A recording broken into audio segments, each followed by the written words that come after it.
विश्व शांति चैनल की ओर से आप सबको सादर प्रणाम। चैनल जिसकी अवधारणा का श्रेय जाता है विश्व धर्मी प्रोफेसर डॉक्टर विश्वनाथ कराट जी को, विगत 4 दशकों से विश्व में शांति की संस्कृति के प्रचार और प्रसार हेतु वे कार्यरत हैं। आप देख रहे हैं गीतों के बोल बड़े अनमोल। हम जिन सबसे कर्मठ लोगों को जानते हैं, उन्होंने अपने जीवन में हार, पीड़ा, संघर्ष, हानि सब कुछ देखा है और उन गहराइयों से बाहर निकलने का रास्ता भी खोज लिया और साहस के साथ उन्होंने भारी बाधाओं के खिलाफ संघर्ष को बनाए रखा। अपनी सफलता की कीमत उन्होंने कड़ी मेहनत, काम के प्रति समर्पण और दृढ़ संकल्प के साथ अपने मुकाम पर वे पहुंचे। आज के एपिसोड के नायक शैलेंद्र की कहानी भी कुछ ऐसी ही थी। उन्होंने शून्य से सफलता की चोटी को अपने जीवन की पीड़ा और संघर्ष करते हुए हासिल किया था। पिछली बार हमने उनके लिखे गीत है आग हमारे सीने में इसके अध्यात्म चर्चा शुरू की थी। आज उसी चर्चा को हम आगे बढ़ाते हैं और सुनते हैं आगे क्या हुआ। चर्चा में भाग ले रहे हैं डॉक्टर सुनील देवधर और मानसी काटदरे। गीत को इस एपिसोड के लिए गाया है नाट्य संगीत के उपासक ज्ञानेश पेंढारकर जी ने। आप देख रहे हैं गीतों के बोल बड़े अनमोल।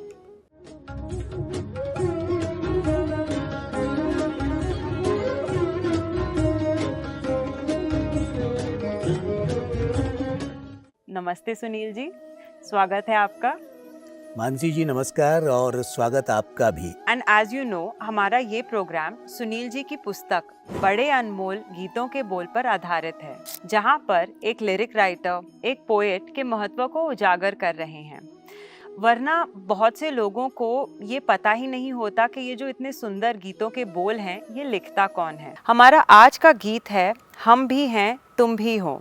ये गीत फिल्म जिस देश में गंगा बहती है से है, जो 1961 में रिलीज हुई थी। किस फूल से मरती है दुनिया, है कौन सा फल सबसे मीठा, नैनों से जो नैना टकराए तो कौन हारा और कौन जीता, ये दिल का कमल सबसे सुंदर, मेहनत का फल सबसे मीठा, होए होए होए। इस प्यार की बाजी में हंसकर जो दिल हारा वो सब जीता, वो दिल हारा वो सब जीता। हम भी हैं तुम भी हो, दोनों हैं आमने सामने, देख लो क्या असर कर दिया प्यार के नाम ने। सुनील जी, इन पंक्तियों में गीतकार ने बहुत खूबसूरती से जिंदगी के सबसे महत्वपूर्ण चीज़ों को समझाया है जी। मेहनत और श्रम का फल, प्यार में अपने आप को हारने में ही आप सब कुछ जिंदगी जीत सकते हो जी। तो इनमें कैसा अध्यात्म छुपा है, थोड़ा सा समझाएंगे? इस प्रश्न के साथ में आपने एक तरफ प्रेम की बात की, एक तरफ श्रम की बात की। तो आप ये देखिए कि कौन सा फल सबसे मीठा, तो उत्तर मिला है कि मेहनत का फल सबसे मीठा। तो जिस तरह से हम एक नारा देते थे सत्यमेव जयते, उसी तरह से बाद में हमारा एक नारा और भी था श्रमेव जयते, क्योंकि श्रम की जब जय होगी तो निस्संदेह उससे बड़ा पुरस्कार कोई दूसरा नहीं होगा और उसी की वजह से वो हमको मीठा लगता है मेहनत का, क्योंकि कमाया हुआ धन अधिक हमारे पास हमारे अनुकूल लगता है। तो एक तो प्रश्न ये हो गया, और दूसरी बात आपकी थी कि अध्यात्म जो दिल हारा वो सब जीता, और दूसरी तरफ उन्होंने प्यार के बारे में जो बात की है, श्रम का तो आपने बताया है, प्यार के बारे में जो उन्होंने कहा है कि प्यार में जो हारा वो जग जीता। प्यार में तो हारना ही जीत है। हाँ जी। और इसलिए नूर का एक बहुत खूबसूरत शेर है कि पलकों की ओट में छुपा ले गया मुझे, यानी नजर नजर से बचा ले गया मुझे, अब मैं इसे अपनी हार कहूँ या जीत, रूठा हुआ था मैं वो मना ले गया मुझे। अब बताइए कौन हारा और कौन जीता। और इसलिए कुसुमाग्रज भी ये कहते हैं कि कभी विजय के लिए नहीं थी कविता मेरी, इसीलिए न प्रश्न हार से डरने का, कि जब आप विजय के लिए एक बात करते हो तो फिर हार का भय तो बचता ही नहीं है, जब आपकी विजय की इच्छा ही नहीं है। तो ये कब है, लेकिन जो आपका वो प्रश्न है उसके संदर्भ में है, वरना आदमी को हमेशा विजय की तरफ सोचना ही चाहिए। जी। इतना सा जिगर इतना सा है दिल, क्या बात बड़ी करने आए, क्या पैदा होगी आग अगर पत्थर से ना पत्थर टकराए, नन्हा सा ये दिल आंखों में न हो तो पल में अंधेरा हो जाए। इतना सा ये दिल तू दे दे अगर सारा जग तेरा हो जाए, सारा जग तेरा हो जाए। हम भी हैं तुम भी हो, दोनों हैं आमने सामने, देख लो क्या असर कर दिया प्यार के नाम ने। हम भी हैं तुम भी हो, दोनों हैं आमने सामने। सुनील जी, इन पंक्तियों में इतना सा है जिगर, इतना सा है दिल, क्या बात बड़ी करने आए, क्या पैदा होगी आग अगर पत्थर से पत्थर ना टकराए। जी। इन पंक्तियों का उद्देश्य आप थोड़ा सा समझाएंगे? इतना सा दिल, क्या पैदा होगी आग अगर पत्थर से न पत्थर टकराए।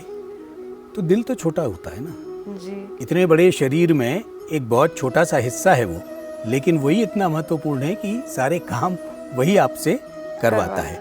और जब वो आग कैसे पैदा होगी, कबीर ने कहा कि ज्यों तिल माही तेल है, ज्यों चकमक में आगी।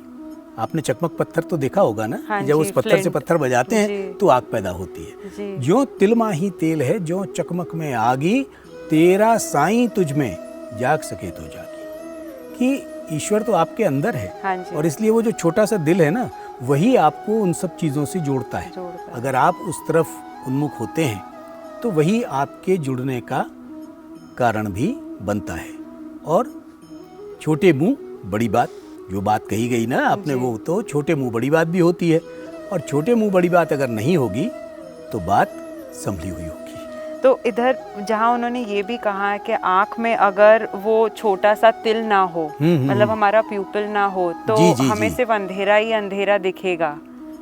तो इस बात पे भी उन्होंने, मतलब इसमें थोड़ा सा अध्यात्म, थोड़ा सा और भी कुछ संदेश छिपा हुआ है। आँख में ही उजाला है, बाहर उजाला नहीं है। क्योंकि आप ये देखिए कि अगर आप आँख बंद कर लेते हैं, हाँ जी। तो क्या बाहर उजाला नहीं होता, लेकिन सारा कुछ अंधकार हो जाता है।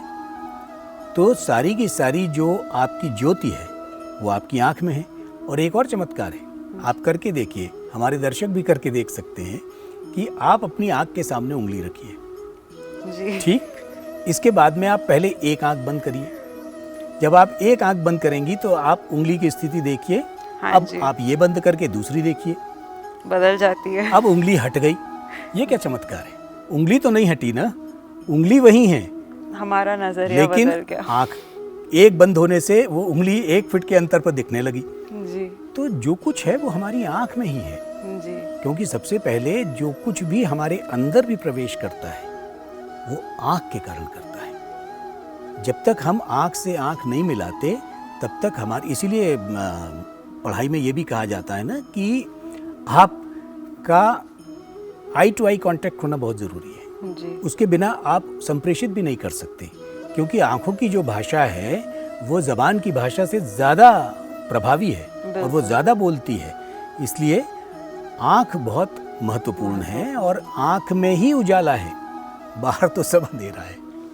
तो I think at the end of it, ये जो पूरा गीत है इसमें obviously I am sure movie के तौर से, मूवी के रिक्वायरमेंट से एक प्रेम का गीत तो है ही, लेकिन साथ में देशभक्ति भी और थोड़ा सा आध्यात्मिकता भी है इसमें। मतलब सारी ही चीज़ें एक साथ मिली हुई हैं। यहाँ तो शुरुआत ही हुई थी जब हमने कुछ गीतों के उदाहरण आपके सामने रखे कि फिल्मी गीतों में भी किस तरह से आध्यात्म छुपा हुआ है।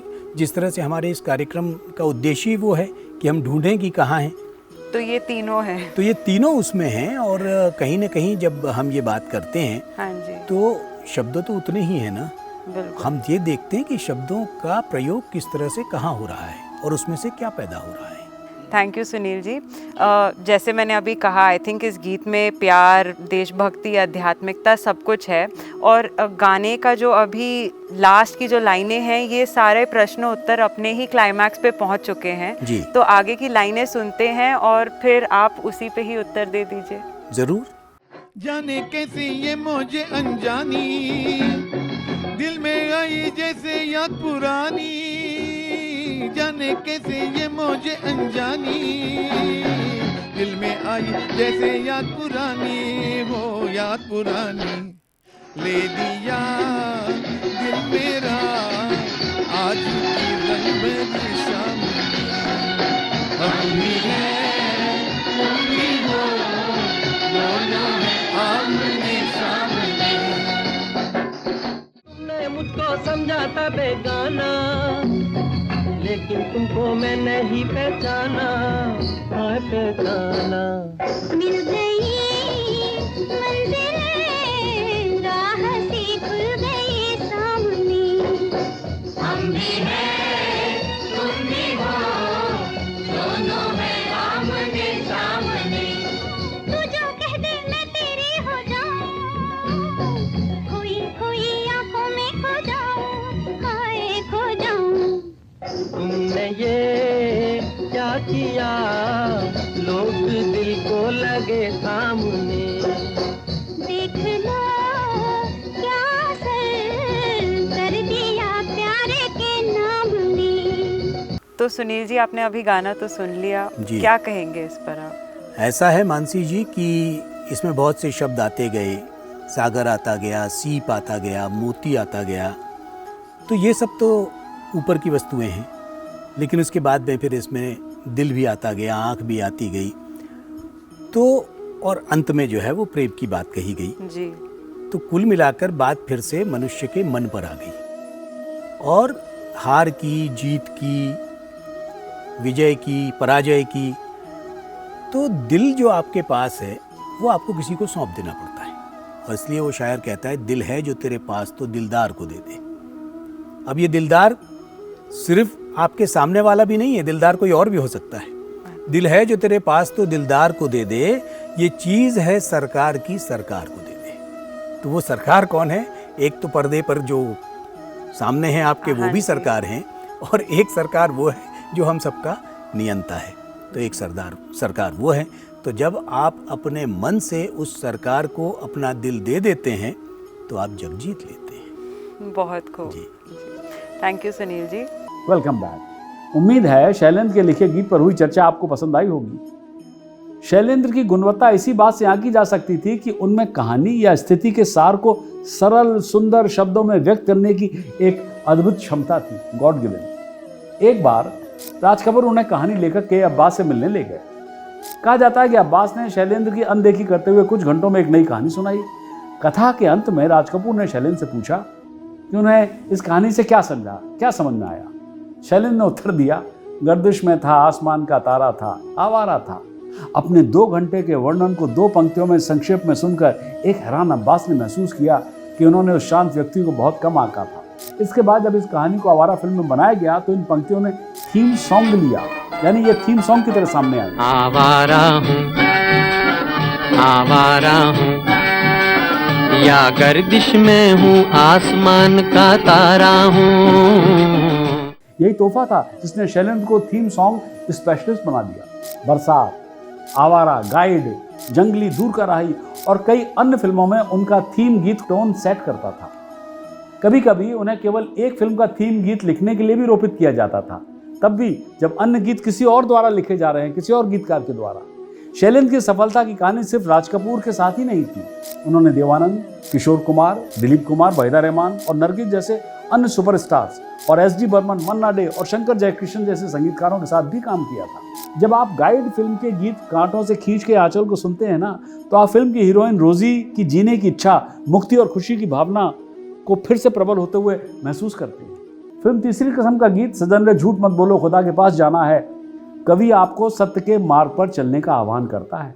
सजन रे झूठ मत बोलो, खुदा के पास जाना है, न हाथी है न घोड़ा है, वहाँ पैदल ही जाना है।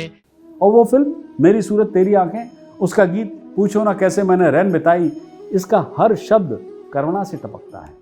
पूछो ना कैसे मैंने रैन बिताई, एक पल जैसे एक जुग बीता। काला बाजार फिल्म का सदाबहार गीत खोया खोया चांद खुला आसमान लगातार रिमिक्स और रीइमेजिन किया जाता है आजकल। खोया खोया चांद खुला आसमान, आँखों में सारी रात जाएगी, तुमको भी कैसे नींद आएगी।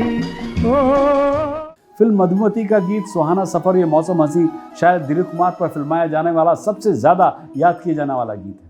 सुहाना सफर और ये मौसम हंसी, हमें डर है हम खो न जाए कहीं। 2016 में श्री कृष्ण की भूमि मथुरा के धौली प्याऊ इलाके में एक सड़क का नाम शैलेंद्र के नाम पर रखा गया है। गीतकार जन कवि शैलेंद्र मार्ग, वो स्थान जहां उन्होंने मुंबई जाने से पहले अपना अधिकांश प्रारंभिक जीवन बिताया था। लेकिन अपनी प्रसिद्धि की परवाह किए बिना शैलेंद्र मूलतः जनता के कवि बने रहे। 1954 में बनी फिल्म बूट पॉलिश में ठहर जरा हो जाने वाले जैसे गीतों में उनके गीतों में हमेशा मजबूत समाजवादी स्वर थे। ठहर जरा हो जाने वाले बाबू मिस्टर गोडे काले, कब से बैठे आस लगाए हम मत वाले पालिश वाले। बिहार के आला जिले के धूसपुर गांव में एक दलित परिवार में जन्मे शैलेंद्र कभी भी अपनी दलित पहचान के बारे में बहुत खुले नहीं थे, बावजूद इसके कि वो इप्टा और प्रगतिशील लेखक संघ का अभिन्न अंग थे। लेकिन 2016 में अंदर की आग द फायर विद इन इस शीर्षक से शैलेंद्र की कविताओं का एक संकलन लॉन्च करते समय उनके बेटे दिनेश शंकर शैलेंद्र ने खुलासा किया था कि उनके पिता धुरसिया जाति के थे, जो बिहार का एक मोची समुदाय है।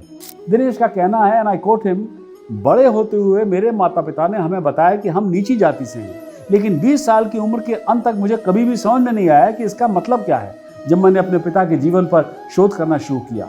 अनकोट। तमाम प्रशंसा और सफलता के बावजूद दिनेश हमेशा यह जानने के लिए उत्सुक रहते थे कि उनके पिता को कभी भी राष्ट्रीय या राज्य स्तरीय पुरस्कार क्यों नहीं मिला। लेकिन अब भले ही कुछ ऐसे लोग हैं जो शैलेंद्र को उनकी जाति से जोड़ने के विचार को अस्वीकार करते हैं, उन्हें एक दलित प्रतिभा के रूप में प्रतिष्ठित किया जाता है।